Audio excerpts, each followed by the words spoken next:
Hello everyone, I'm Emma and I'm your storyteller for tonight. Tonight's story is The Bee Who Wanted to Fly a Little Higher, and this is Chapter 8.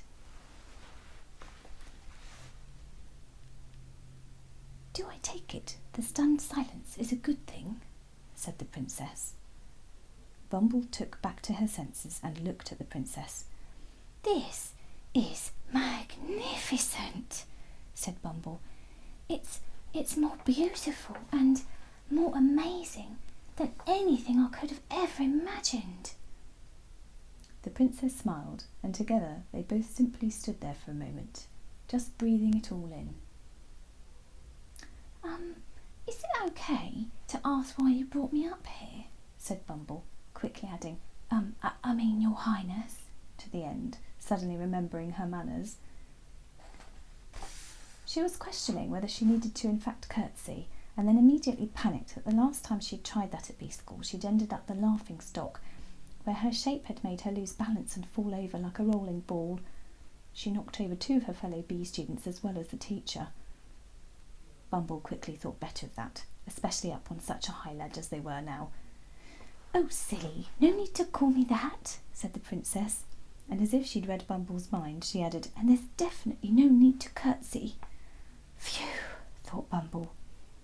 And with that, the princess did something most unexpected.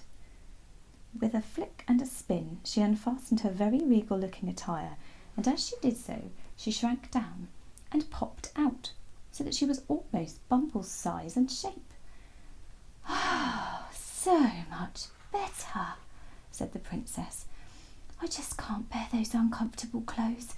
I take them off whenever I can." "But, I can see you," said Bumble. "Oh, yes, but you don't count because you're with me now," said the princess. "On that note, I'd be much more comfortable if you'd refer to me by my nickname. Please call me P." "I can't bear titles," she said. "P?" said Bumble, "as in, like P for princess?" "Yes, exactly," said the princess. "It just does away with all the nonsense." And as she said this in such a matter-of-fact tone, it was as if it was not to be argued with. "Oh, P it is then," said Bumble, who up until this point had hardly even known royalty had nicknames. But then again, she reasoned, why wouldn't they? It must be awfully tedious calling one another by their full titles all the time. Some of them were awfully long and complicated. "So I imagine you're wondering what on earth I brought you up here for?" asked a now gleeful P. "Aren't you going to ask me?" "Oh, go on, ask. I'm so desperate to share it," said a now excited and animated P. She was hopping with delight, a very different version to the graceful princess of moments earlier. "Well, yes, of course," said Bumble.